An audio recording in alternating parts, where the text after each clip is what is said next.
Hallelujah, hallelujah, hallelujah. आपण वचन वाचूया.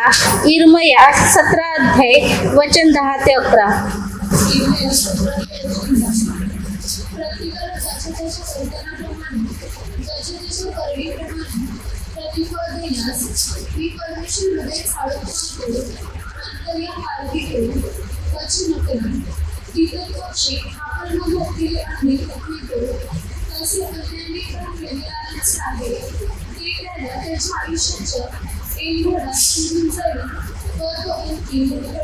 Hallelujah, hallelujah.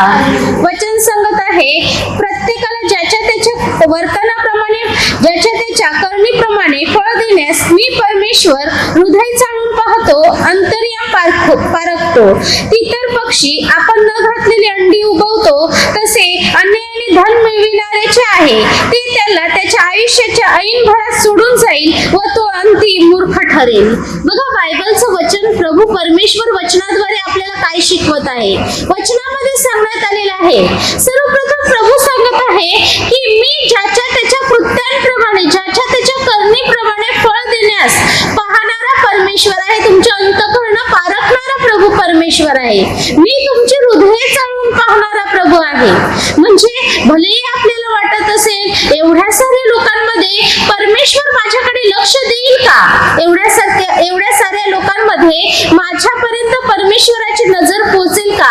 आपले विचार जरी थोडके असले तरी परमेश्वर आपल्या विचारांपेक्षा कितीतरी अधिक महान आहे. आणि प्रभू परमेश्वर हेच आपल्याला सांगत आहे.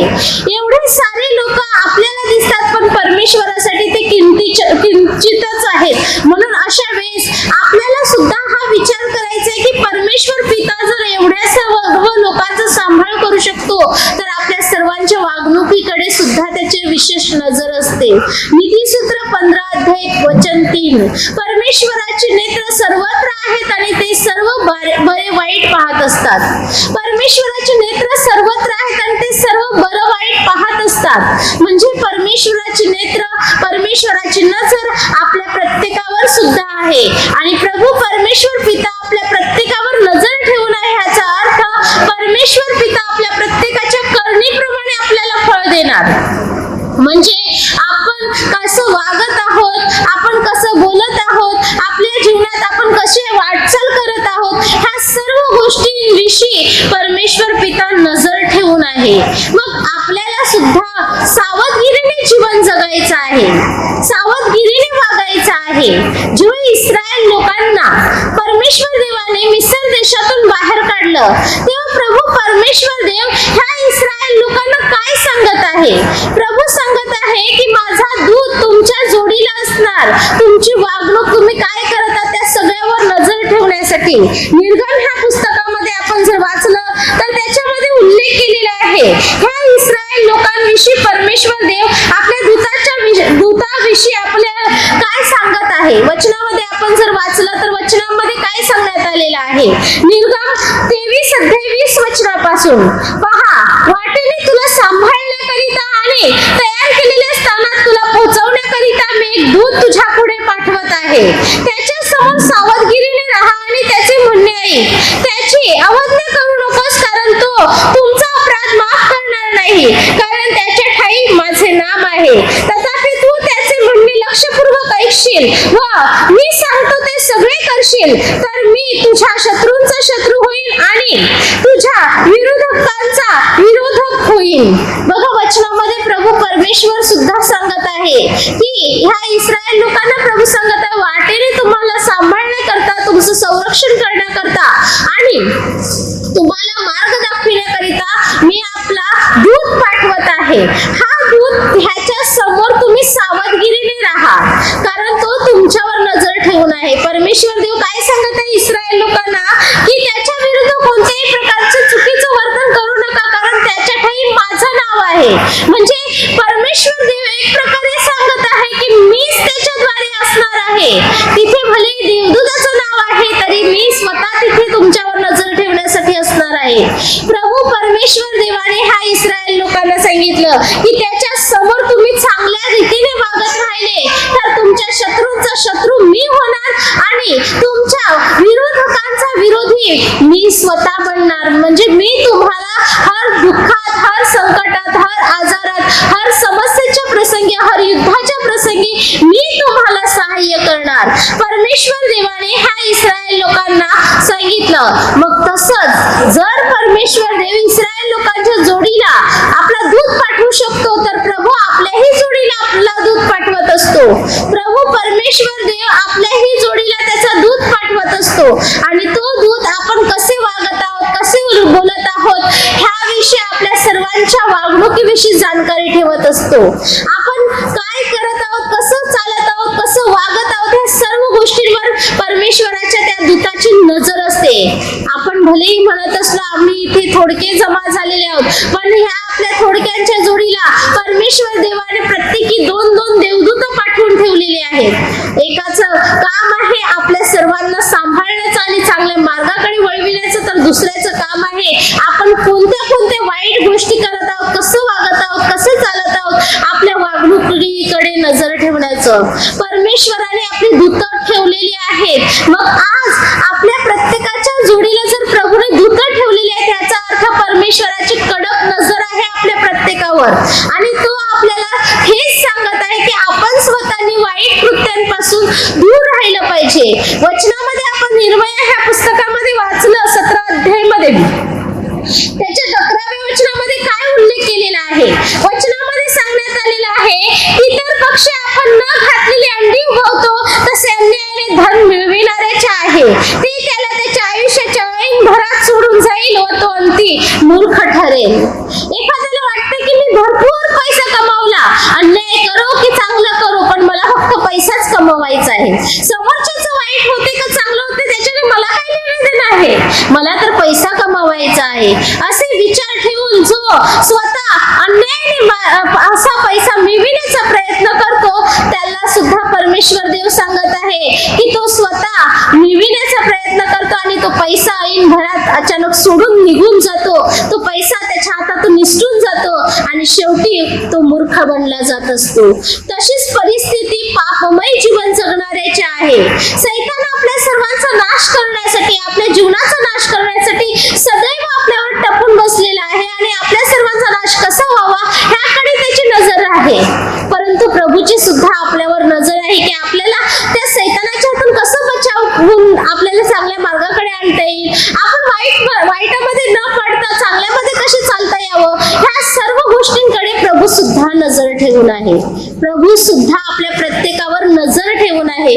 परमेश्वराची नजर आहे आपल्या प्रत्येकावर. आपल्या वागणुकीप्रमाणे प्रतिफळ देण्यास प्रभू परमेश्वर आपल्या प्रत्येकाची अंतःकरणे चाळून पाहत आहे. प्रभू प्रत्येकाला ज्याच्या त्याच्या कृत्यांप्रमाणे फळ देईल असं वचन सांगत आहे. रोमकरास पत्रामध्ये आपण जर वाचलं तर त्याच्यामध्ये सांगण्यात आलेलं आहे. रोमकरास पत्र 2 अध्याय 6 वचनापासून वचनात सांगण्यात आलेलं आहे, तो ज्याच्या त्याच्या कृत्यांप्रमाणे फळ देईल. म्हणजे जे धीराने सत्कर्म करीत राहून गौरव, सन्मान व अक्षयताही मिळविण्याचा प्रयत्न करतात, त्यांना प्रभू परमेश्वर सार्वकालिक जीवन हे वतन देईल. पण जे दुष्कृत्य करणारे आहेत, सत्याला न म्हणता अनितीला म्हणतात, असत्य गोष्टीकडे लक्ष लावतात, अशांच्या वाट्याला येणार क्रोध व कोप, संकट व क्लेश येतच राहणार.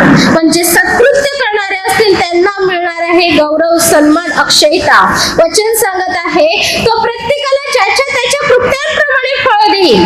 म्हणजे जो कोणी धीराने सत्कर्मे करत राहून गौरव, सन्मान व अक्षयता ही मिळविण्याचा प्रयत्न करतात, त्यांना तो सार्वकालिक जीवन देईलच.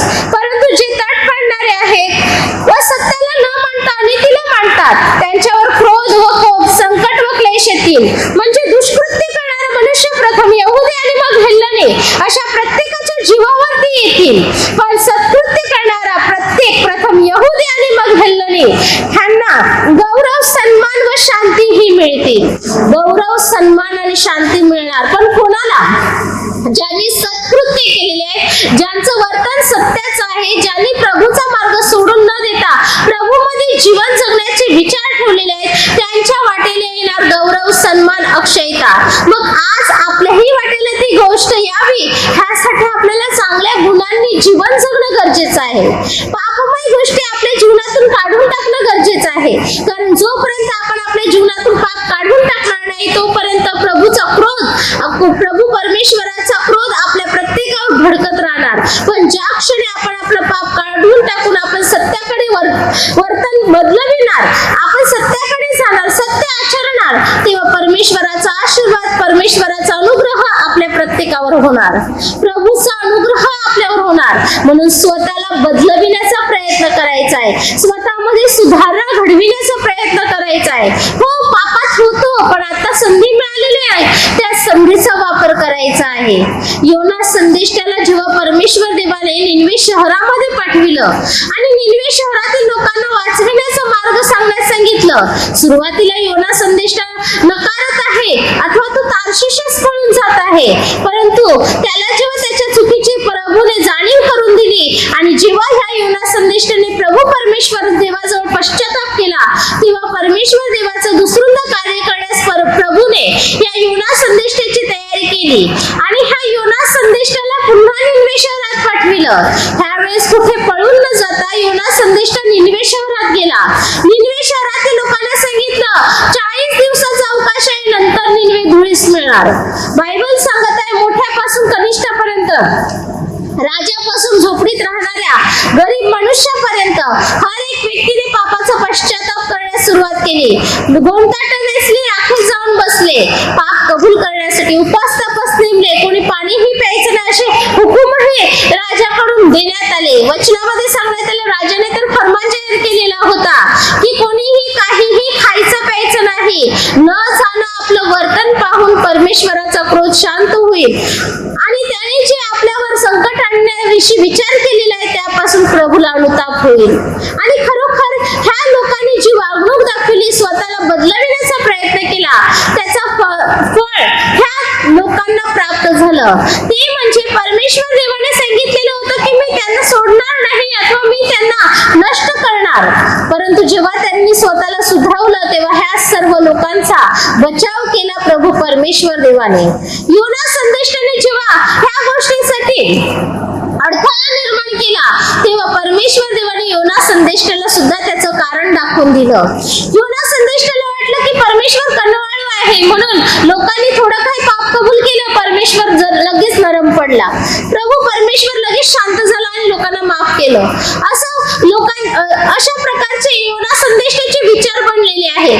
त्यामुळे योना संदेष्टा निनवे शहराचा परमेश्वर कसा नाश करतो हे पाहण्यासाठी एका उंच ठिकाणी जाऊन बसतो.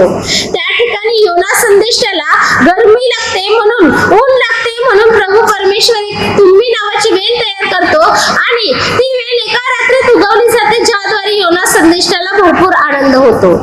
परंतु दुसऱ्याच रात्री त्या वेलीला कीड लागते आणि ती वेल मरून जाते, सुकून मरून जाते. त्यावेळेला योना संदेष्टाला भरपूर वाईट वाटते. तेव्हा प्रभू परमेश्वर देव योना संदेष्टाला सांगत आहे की ह्या वेलीला तू पाणी घातलं नाही, काही केलं नाही, जी एका रात्रीत उगवली दुसऱ्या रात्रीत मरण पावली, जिचं तू संगोपन केलं नाही, त्या वेलीबद्दल जर तुला एवढं वाईट वाटते तर ह्या 1,20,000 माणसांचा मी बचाव करू नये काय?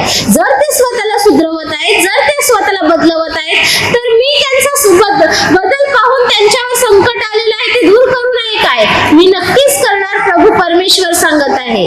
प्रभू सांगत आहे मी त्या लोकांचा बचाव करणार, कारण त्यांनी स्वतःला बदलविलं, स्वतःला सुधारविलं. तसंच आज प्रभू परमेश्वर आपल्याला सुद्धा सांगत आहे. हो, पापात होतो पण आज प्रभूने आपल्याला संधी दिलेली आहे पापापासून दूर राहण्याची, पश्चाताप करण्याची, क्षमा मागण्याची. आपल्या करणीप्रमाणे फळ देण्यास प्रभू समर्थ आहे. मग आज आपल्याला सुद्धा तशी वागणूक ठेवायची आहे. हो, पापात होतो त्यामुळे आपल्या जीवनात संकट होती, पण आज आपण चांगल्या गोष्टीमध्ये वळणार, पापापासून स्वतःला बदलविणार, स्वतःला सुधारविणार, तर नक्कीच परमेश्वराचा आशीर्वाद, प्रभूचा अनुग्रह आपल्यावर होणार. पण आपण स्वतःला सुधरविलंच नाही तर परमेश्वराचा क्रोध आपल्या प्रत्येकावर भडकला जाणार. म्हणून आज आपल्याला वाटते की आपल्यावर परमेश्वराचा अनुग्रह व्हावा, प्रभू परमेश्वराचा आशीर्वाद आपल्यावर यावा, तर आज आपल्या प्रत्येकाला पापाबद्दल पश्चाताप करायचा आहे, क्षमा मागायची आहे प्रभू येशू ख्रिस्ताजवळ. कारण ही संधी वारंवार आपल्या हाती येणार नाही. जी संधी आता आपल्याला प्राप्त झालेली आहे ती संधी पुन्हा आपल्या वाट्याला येईल की नाही, ह्याची कोणीही शाश्वती देऊ शकत नाही. पण आज प्रभूने ही संधी आपल्या प्रत्येकाच्या पायथ्याशी आणून ठेवलेली आहे. म्हणून त्या संधीचा आज आपल्याला प्रत्येकाला पुरेपूर वापर करायचा आहे. प्रभू पाहतो, आपल्या वागणुकीप्रमाणे फळ देण्यासही प्रभू तयार आहे. मग आपल्याला आपली वागणूक सुद्धा बदलविणं गरजेचं आहे. आपल्याला पापाबद्दल पश्चाताप करणं गरजेचं आहे. आणि जोपर्यंत आपण पश्चाताप करणार नाही तर प्रभूचा क्रोध आपल्यावर भडकतच राहणार. पण ज्या क्षणी आपण आपलं पाप कबूल करणार, पापाबद्दल पश्चाताप करणार, क्षमा मागणार, नक्कीच परमेश्वराचा आशीर्वाद, प्रभूचा अनुग्रह आपल्या प्रत्येकावर होणार. प्रभूचे खास शिष्य, प्रभूच्या 12 शिष्यांमध्ये असलेले प्रत्येक शिष्याचे काही ना काही गुण अवगुण होतेच, पण त्यातून त्यांची निवड झालेली होतीच. अशाच प्रभूच्या खास 2 शिष्यांविषयी आपण जर अनुभव घेतला. पहिलं म्हणजे पेत्र, ज्याला शिमोन सुद्धा म्हणत आणि ज्याला प्रभूने नाव दिलेलं आहे पेत्र. ह्या पेत्राविषयी बायबलमध्ये काय उल्लेख करण्यात आलेला आहे की सर्वप्रथम प्रभूने सर्व 12 शिष्यांना अधिकार देऊन ठेवलेले होते. मग ते ह्या पुस्तकामध्ये आपण जर वाचलं तर त्याच्यामध्ये उल्लेख केलेला आहे. प्रभू स्वतः म्हणत आहे की तुम्हीही 12 राजासनावर बसून इस्रायलाच्या 12 वंशाचा न्याय निवाडा कराल. ज्या प्रकारे मी माझ्या देवकीच्या बाजूला बसून राजासनावर बसणार आहे, तसे तुम्हीही माझ्या मागून आलेले इस्रायलाच्या राजासनावर बसलेले तुम्ही इस्रायलाच्या 12 वंशाचा न्याय निवाडा करणार. वचन सांगत आहे मत्ते 19 अध्यायामध्ये 27 वचनापासून. तेव्हा पेत्राने त्याला म्हटले, पहा, आम्ही सर्व सोडून आपल्या मागे आलो आहोत, तर आम्हाला काय मिळणार? येशूने त्यांना म्हटले, मी तुम्हाला खचित सांगतो, पुनरुत्थित मनुष्याचा पुत्र आपल्या गौरवाच्या राजासनावर बसेल, तेव्हा माझ्या मागे आलेले तुम्हीही 12 राजासनावर बसून इस्रायलाच्या 12 वंशाचा न्याय निवाडा कराल. प्रभू येशू ख्रिस्ताने ह्या शिष्यांना हा अधिकार दिलेला होता. पेत्राला तर प्रभू सांगत आहे, मी तर तुला स्वर्गीय राज्याच्या किल्ल्या देऊन ठेवतो. वचन सांगत आहे मत्ते ह्या पुस्तकामध्ये 16 अध्यायामध्ये आपण जर वाचलं 18 वचनापासून, आणखी मी तुला सांगतो, तू पेत्र आहेस आणि ह्या खडकावर मी आपली मंडळी रचेन व तिच्या पुढे अधोलोकाच्या द्वारांचे काहीही चालणार नाही. मी तुला स्वर्गाच्या राज्याच्या किल्ल्या देईन आणि पृथ्वीवर जे काही तू मोकळे बांधशील ते स्वर्गात बांधले जाईल व पृथ्वीवर जे काही तू मोकळे करशील ते स्वर्गात मोकळे केले जाईल. या प्रकारे पेत्राला सुद्धा स्वर्गीय राज्याचे किल्ल्या देण्याचा अधिकार प्रभूने त्याला सांगितला की तुला हा अधिकार प्राप्त होणार. परंतु हा पेत्राने प्रभू येशू ख्रिस्ताला नकारलं. प्रभूने तर त्याला आधीच चेतावणी सुद्धा दिलेली होती की आज रात्री कोंबडा हरवण्यापूर्वी तू मला नकारणार म्हणून. प्रभू येशू ख्रिस्ताने सांगितलेले, जेव्हा प्रभूने भविष्यवाणी केली की तुम्ही सगळे आज रात्री माझ्याविषयी अडखळाल, तेव्हा पेत्र समोर येतो आणि प्रभूला सांगतो की सर्व अडखळतील पण मी आपल्याला अडखळणार नाही. मी आपल्यावर कोणत्याही प्रकारचा अरिष्ट येऊ देणार नाही आणि मी आपल्या विरुद्ध जाणार नाही. त्यावेळेला प्रभू येशू ख्रिस्त सांगत आहे की आज रात्री कोंबडा हरवण्यापूर्वी तूच पहिला मला नकारणार आहेस. त्यावेळेला पेत्र म्हणत आहे, नाही, सर्व अडखळले तरी चालतील पण मी आपल्याला अडखळणार नाही. वचन सांगत आहे मत्ते ह्या पुस्तकामध्ये 26 अध्यायामध्ये उल्लेख केलेला आहे. पेत्र प्रभूला सांगत आहे, सगळे सोडून जातील पण मी आपल्याला मुळीच सोडून जाणार नाही. तेव्हा प्रभू येशू ख्रिस्ताला धरून देण्यात येते आणि प्रभूला जेव्हा धरून देण्यात येते, वचन सांगत आहे सर्व शिष्य प्रभूला सोडून जातात. वचनामध्ये आपण जर वाचलं तर मत्ते 26 अध्याय वचन 56, पण संदेशांचे लेख पूर्ण व्हावे म्हणून हे सर्व झाले आहे. तेव्हा सर्व शिष्य त्याला सोडून पळून गेले. सर्व शिष्य प्रभूला सोडून पळून गेले. वचन सांगत आहे, जो पेत्र म्हणत होता सर्व अडखळले तरी चालतील पण मी आपल्याला अडखळणार नाही, हा पेत्र प्रभूला एकदा नव्हे तर 3 वेळा नकारत आहे. वचन सांगत आहे मत्ते 26 अध्यायामध्ये 69 वचनापासून सांगण्यात आलेलं आहे. प्रभू येशू ख्रिस्ताला पेत्र एकदा नव्हे तर 3 वेळा नकारत आहे. त्यानंतर कोंबडा हरवतो आणि प्रभूची आणि पेत्राची एक नजर होते आणि तेव्हा त्याला त्याच्या घडलेल्या चुकीबद्दल त्याने कोणता अपराध केला याची जाणीव होते आणि बायबल सांगत आहे तो मोठ्या दुःखाने रडतो.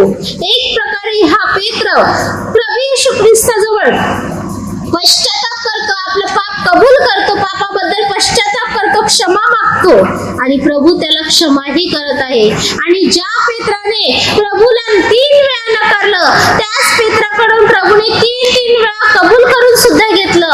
योहानाच्या पुत्रा शिमोना, तू माझ्यावर प्रीती करतोस काय? आणि हा पेत्र म्हणत आहे, होय प्रभू, मी आपल्यावर प्रीती करतो आणि हे आपल्याला ठाऊक आहे. प्रभू एकदा नव्हे तर 3 वेळा प्रश्न विचारत आहे. योहान ह्या पुस्तकामध्ये 21 अध्यायामध्ये प्रभू येशू ख्रिस्ताविषयी आणि पेत्राविषयी लिहिण्यात आलेले आहे आणि त्यांच्या बाबतीत घडलेल्या प्रसंगाविषयी लिहिण्यात आलेला आहे. वचनामध्ये आपण जर वाचलं तर त्याच्यामध्ये सांगण्यात आलेलं आहे, पेत्राला प्रभू म्हणत आहे, योहानाच्या पुत्रा शिमोना, तू माझ्यावर प्रीती करतोस काय? तेव्हा पेत्र प्रभूच्या प्रश्नाचं उत्तर देत आहे की मी आपल्यावर प्रीती करतो, प्रेम करतो आणि हे आपल्याला ठाऊक आहे. वचन सांगत आहे, योहान 21 अध्याय 15 वचनापासून उल्लेख केलेला आहे. प्रभूने हे सांगितलं आणि ह्या पेत्राने कबूल सुद्धा केलं. आणि आज खरोखर पेत्राने केलेल्या पश्चातापाबद्दल आज तो स्वर्गीय राज्याच्या किल्ल्या घेऊन बसलेला आहे, स्वर्गीय राज्याचा एक अधिकारी बनून बसलेला आहे. कारण त्याने प्रभू येशू ख्रिस्ताचा मार्ग स्वीकारला. त्याने चूक केल्यानंतर ती लपवून ठेवली नाही, तर त्याबद्दल पश्चाताप केला. पस्तावा होणं महत्त्वाचं नाही, तर त्या पस्ताव्याबद्दल पश्चाताप करणं गरजेचं आहे. मी पाप केलंय असं बोलून होत नाही, तर ते पाप कबूल करणं सुद्धा गरजेचं आहे. म्हणजे त्याद्वारे प्रभूचा आशीर्वाद, प्रभूचा अनुग्रह आपल्यावर होतो आणि प्रभू आपल्या वागणुकीप्रमाणे त्याचा आपल्याला प्रतिफळ देत असतो. त्याचबरोबर आपण पुढे वचनामध्ये वाचले, यहूदा इस्करियोत, यहूदाला सुद्धा तेच अधिकार दिलेले होते, स्वर्गीय राज्यामध्ये खास अधिकार. बायबल द्वारे आपण जर अनुभव घेतला तर प्रभूने ह्या यहूदाच्या हातामध्ये एक थैली अथवा डबी दिलेली होती, ज्या डबीमध्ये दानाचे पैसे जमा केले जायचे आणि तो अधिकार सुद्धा पृथ्वीवर असताना ह्या यहूदालाच देण्यात आलेला होता. परंतु पैशाच्या मोहामुळे ह्या यहूदाने प्रभू येशू ख्रिस्ताला 30 नाण्यांना विकून टाकलं. त्याला वाटलं की फक्त फटके मारतील आणि सोडून देतील, म्हणून त्याने प्रभूला धरून दिलेलं होतं. परंतु शास्त्री परोशी लोकांचा विचार वेगळाच होता. जेव्हा प्रभू येशू ख्रिस्ताला वधस्तंभावर खिळण्याचा हुकूम देण्यात आला, तेव्हा ह्या यहूदाला जाणीव झाली आणि तो येऊन पस्तावला आणि येऊन मंदिरामध्ये पैसे फेकून देऊन म्हणत आहे, मी निर्दोष जीवाला धरून दिलेला आहे. तेव्हा ते शास्त्री आणि परुषी सुद्धा सांगत आहे, त्याचा आम्हाला काय, तुझं तूच पाहून घे. परंतु हा यहूदा कदाचित स्वतःला बदलवू शकत होता. जेव्हा त्याला पश्चाताप झाला तेव्हा तो येऊन प्रभूजवळ क्षमा मागू शकत होता. परंतु ह्या यहूदाने प्रभूजवळ क्षमा मागण्याऐवजी जाऊन गळफास घेतला. पहिली चूक प्रभूला धरून देण्याची केली, दुसरी आणि महत्वाची चूक स्वतःचा प्राण घेऊन केला. ह्या प्रकारे ह्या यहूदाने प्रभू येशू ख्रिस्ताला धरून दिला आणि स्वर्गीय राज्याचे सर्व अधिकार तो गमावून बसला. आज स्वर्गीय राज्यामध्ये त्याला वाटा राहिलेला नाही, पश्चाताप न केल्यामुळे. त्याच्या कर्माचं फळ त्याला आज नरक यातनेमध्ये मिळत आहे. पण पेत्राने प्रभूजवळ पश्चाताप केला, क्षमा मागितली, म्हणून आज तो स्वर्गीय राज्याचा एक अधिकारी बनलेला आहे.